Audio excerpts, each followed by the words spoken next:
Et on commence tout d'abord cette édition avec cette initiative du photographe lillois Bernard Delal.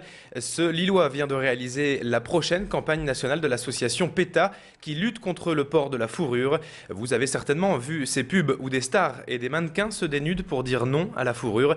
Eh bien cette fois ce sont des anonymes, des modèles inconnus qui se sont mis à nu pour l'association. 12 femmes donc comme les autres mais qui elles aussi refusent de porter de la fourrure d'animaux. Pour l'occasion, Pierre Beauvillain a suivi un shooting à Villeneuve-d'Ascq avec Justine et Laura. Écoutez les explications à ce sujet du photographe Bernard Delal, rencontré donc par notre reporter.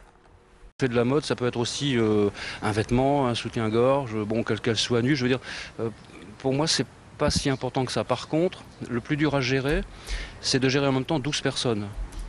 Donc 12 personnes, c'est effectivement être attentif pour que les 12 personnes aient les yeux bien ouverts, que ça colle. Donc la difficulté elle est plus là. On a une personne, ça va, c'est gérable. 12, c'est pas si évident que ça. En ce vendredi, la semaine se termine tout doucement, mais il est encore temps pour nous de vous parler de la semaine du microcrédit en ce moment en France et à Lille, avec le portrait de Véronique, une jeune femme ayant toujours rêvé d'ouvrir son commerce sans en avoir vraiment les moyens. Il y a quelques années, quand elle se décide enfin à se lancer dans son projet de dépôt-vente, elle doit alors faire face à de nombreux refus de la part des banques. Mais quand elle se tourne vers l'ADI, l'Association pour le droit à l'initiative économique et référence en matière de microcrédit en France, son projet est bouclé en une quinzaine de jours et un prêt de 2000 € lui permet de payer ses 2 premiers mois de loyer et la caution de son local. Présentation donc du microcrédit avec Bénédicte Baudin, conseillère crédit à l'ADI, qu'a rencontré Baptiste Blic pour Grand Lille TV. Et je vous propose d'écouter Véronique donc, qui a profité de ce système de microcrédit. On n'est pas dans le même système bancaire, quoi. Il y a un accompagnement. Moi, je suis jeune créatrice. Je connais pas tout ce qui est RSI, enfin tout ça. Donc c'est vrai que quand j'ai des questions, je suis reçue. Chose que je ne ferais pas avec une banque, par exemple. Donc c'est ce côté-là aussi qui est bien. Si j'ai un problème, j'appelle. J'ai toujours quelqu'un derrière qui va m'aider. Non pas sur un système financier, mais quelque part après pour mon activité. Parce qu'il n'y a pas que ça, quoi. Et ça, on ne le trouvera pas chez une banque classique.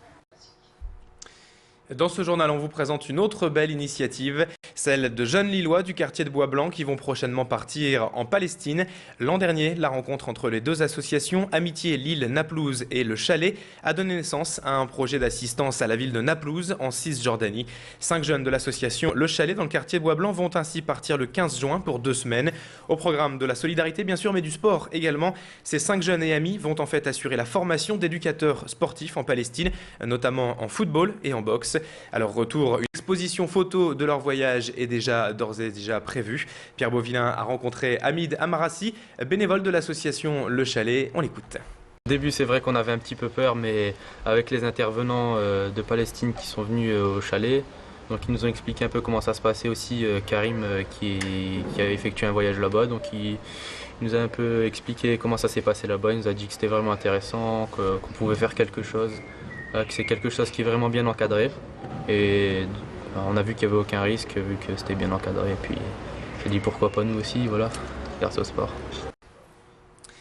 Le dossier très sensible de la salle de prière de Lille-Fives revient au cœur de l'actualité. Depuis près de 40 ans, les musulmans du quartier de Fives ont leurs habitudes dans cette salle de prière de la rue de Lannoy. Mais hier matin, un huissier de justice mandaté par le bailleur social et le responsable de cette salle est venu sur place constater, je cite, une occupation sans droit ni titre du local. Le problème, c'est qu'en fait, cette salle se trouve au beau milieu d'un chantier à venir, des travaux de rénovation du foyer de travailleurs immigrés où 200 logements seront construits à terme. Selon le bailleur social et l'association gestionnaire de ce foyer, cette salle n'a jamais été destinée à cet usage et aujourd'hui les retards pris par le chantier coûtent cher au bailleur social LMH. Un référé pour l'évacuation doit être déposé aujourd'hui. Baptiste Blic a rencontré plusieurs fidèles de cette salle de prière. Je vous propose d'écouter leur réaction quant à la fermeture de leur mosquée. Je suis vraiment stupéfait de voir qu'ils vont fermer cette salle alors qu'ils l'ont donné plus de 35 ans, disons 40 ans.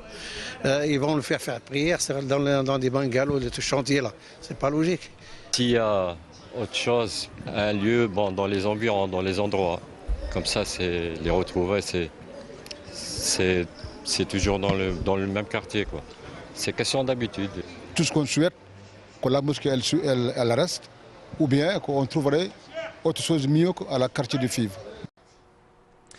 On l'a appris hier, le groupe PSA Peugeot Citroën envisage de fermer 2 de ses usines françaises d'ici 2 à 3 ans. En ligne de mire, l'usine d'Aulnay-sous-Bois en région parisienne, pour laquelle l'entreprise a d'ores et déjà démenti toute fermeture, et l'usine Sevel-Nord à Ordin, près de Valenciennes. Plus de 2600 salariés nordistes seraient concernés par la fermeture de Sevel-Nord, pour laquelle PSA a admis avoir étudié quelques pistes. Nous avons joint par téléphone Ludovic Bouvier, secrétaire général CGT de l'usine, pour en savoir plus. On l'écoute. La direction générale a fait un démenti sur la fermeture d'Aulnay, rien sur la fermeture de Sevel-Nord, ce qui nous fait dire que réellement aujourd'hui le maintien, c'est pas ce qui a été retenu.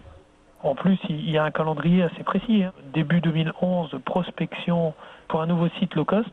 Un lancement mi-2012 à Vigo d'un véhicule pour commencer à compenser les transferts de production. Et là, par contre, il scelle l'avenir de Sevel-Nord en disant les négociations de la fin du partenariat seraient effectives début 2014 pour un arrêt en 2015.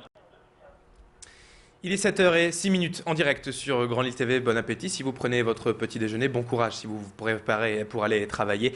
Restons avec nous puisque dans un instant, la météo et l'infotrafic sont au programme. À tout de suite.